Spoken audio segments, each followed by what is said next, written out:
Hey there, it's Cassandra from CassandraTindall.com with the Astro weather forecast for November 2017. So we're fresh off the back of a new moon in Scorpio, which occurred on Saturday. So this week is a fresh new slate, fresh new energy moving forward. So we're starting to move out of the Scorpio fields and into the Sag fields a little bit this week. And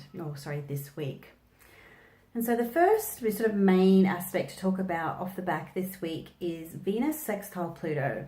This happens on the 21st and the 22nd this week. And it's a bit of a continuation of some of the themes that occurred or that you experienced over the new moon. So what you might find with this is that any friction or tension or maybe power struggles or you agree to disagree type of themes that happen on the weekend continue through the week, but instead of tension or adjustment, it's more about supporting each other. So Venus, one of my favorite ways to describe Venus in astrology is that when you're baking and you add the dry ingredients and the wet ingredients together, Venus is like the wet ingredients. She's your eggs and your milk to your flowers and sugar. So she wants to bind and bring things together. Making a sextile, which is a supportive aspect anyway, to Pluto, this is showing that there is a desire or a want in some respect to merge or to connect, I should say, more so with someone who's supportive or powerful. So making allegiances with new people who have a level of prestige or power. So might be connecting with someone who's at a higher level with you, or finding an ally in someone that might be like a little bit of a step or two above your like rank, so to speak. When these two planets come together favorably, it can also highlight a joining of resources. So it might be sort of financial resources, might be emotional resources, it might be both. Okay, so it might be a pleasant exchange of those type of themes as well. Mutually supportive, but powerful at the same time. In respect to relationships, which is Venus's main domain, whether that's professional or personal, she is going to highlight truths being revealed. But rather than them coming as a shock or something to be like fearful about, this is sort of open. It's a level of vulnerability that comes with being, open, sharing our fears, sharing our experiences, and just sort of being an open book. When I see Venus and Pluto coming together supportively, it's be open. This is Scorpio we're talking about. Like Pluto wants to pry Venus open and expose those vulnerabilities and expose those fears or expose those elements of our makeup that we don't want to let go of. But this is with support. This is to help elevate you into new levels. So this is a real kind of, to use the word that is thrown around with Pluto a lot, is transformative. So if you're prepared to, show a side of yourself that you may not always show, real transformation and growth can take place this week. Okay, so it's just a fleeting couple of day aspect, but the support that can come through that can be really quite powerful. One of the biggest things about the week is that the sun moves from Scorpio into Sagittarius. So we're slowly starting to shift out of that Scorpio vibe now. So as the sun changes signs every sort of 4 weeks or so, once a month, it sort of shines a big spotlight into a different area of your birth chart. And so where the sun moves to now will be in a different area. So where you may feel a little bit more optimism, enthusiasm, perhaps even a little bit more opinionated or wanting to speak your truth in some way, or where you're just feeling, general exuberance and just a why not type attitude may be where the sun is highlighting for you at the moment.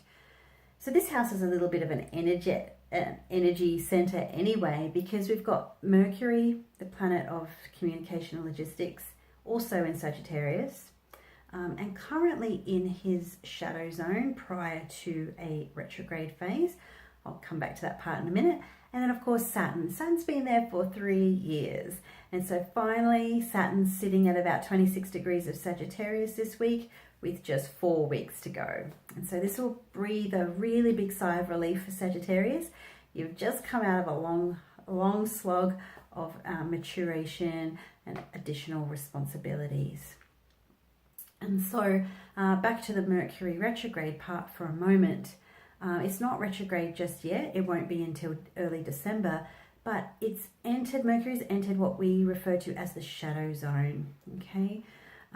It is the part of the zodiac where Mercury's kind of doing his thing, hits a part of the zodiac, continues to keep on going, and then will reverse back, and then back again, okay? So the shadow zone is where he goes back and forward a little bit, okay? So he will station direct mid next month at 13 degrees, but before he can station direct, he's got to travel there first, if you know what I mean.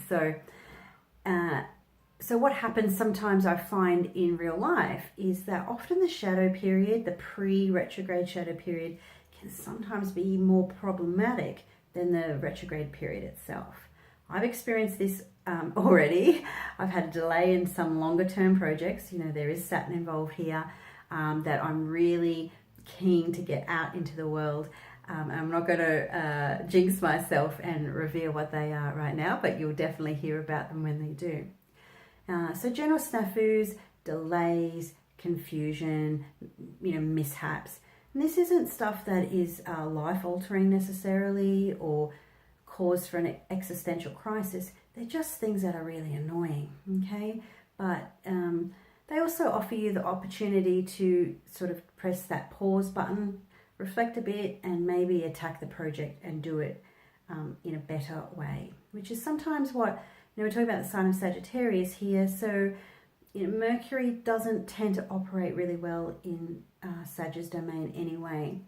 So it might be a really good way to pause and think before speaking to at the moment. But yeah, just keep an eye on where things might go a little bit skewish for you over the upcoming week or so. And so the final sort of major aspect that is in play this week is that between Mercury, again, and making a lovely trine to Uranus. And so generally speaking, this is going to bring, light bulb moments, flashes of insight, brilliant ideas, potential advancements in technology, but they may also come with a delay, okay, or a little bit of not fully clear, okay, or I really want you to do this exciting project. I'm going to pay you a ton of money, but it's not going to start for a really long time, just as an example. And so any brilliant ideas, flashes of insight, or an email out of the blue or a message out of the blue may come around on the 25th. So Uranus this is in the fire signs, Sagittarius and Aries. So there is a potential for speed, wanting to happen now. It'd be very inspirational, but it might be something that you just have to put in your pocket for the moment and perhaps deal with it after Christmas, okay? In the new year when Mercury is back on track and moving back at normal speed. And so, brilliant idea for a project or, opportunity may come your way. But, given this time of year, we're already starting to talk about New Year and after the Christmas break. Alrighty, so that's all for this week. I hope you enjoyed it. I hope it gives you some food for thought to plan your week ahead. And I look forward to checking back in with you next week for the week beginning the 27th of November. Have a great week.